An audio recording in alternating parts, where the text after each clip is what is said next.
Rio Grande City, Tex caught quite literally in the middle of the international debate over the way the United States trades with its southern neighbor are two Texans named Sam Vale and Sam Sparks Jr.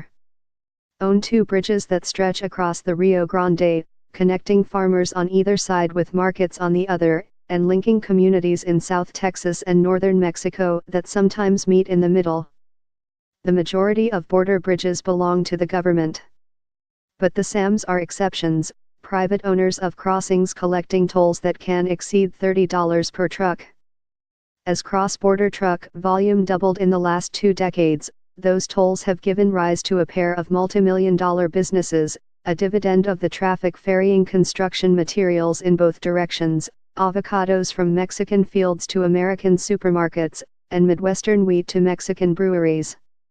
We used to joke that if you want to own a bridge, you have to be named Sam or Uncle Sam, said Mr.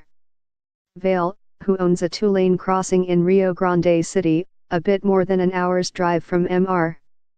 Sparks's 4-lane roadway. Both men are second-generation bridge owners. But now their unique revenue stream could be in jeopardy. The Trump administration wrapped up a 5th round of wrangling over the North American Free Trade Agreement, or Nafta, this week in Mexico City.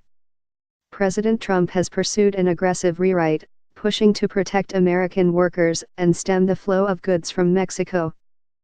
The focus on trade is exposing cracks of tension between the president and a constituency otherwise aligned with his economic instincts.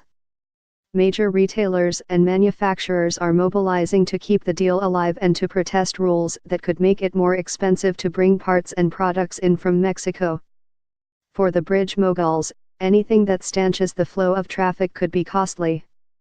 Trucks carried $373 billion in cargo across bridges on the southern border last year, accounting for 71% of all trade in goods with Mexico, according to the American Trucking Association. Nafta benefits this bridge big time, said Mr. Sparks, who voted for Mr. Trump. We kind of want them to leave it alone.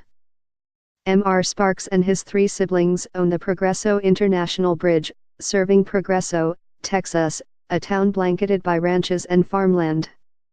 A border wall built on American soil runs through his property, and he can open it by punching a code into a keypad on its facade. The bridge is a study in a trade deal that has been a boon to some American farmers and hurt others. For American corn, Progreso is one of the busiest exit points in the country. Nafta was a windfall for American grain producers, who have more efficient operations than their Mexican counterparts.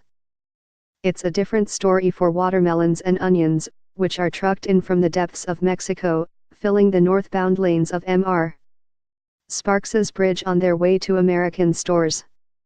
Fresh fruit and vegetable harvesters in the United States complain about competition from a neighbor that can grow some crops year-round and pay farmhands much less.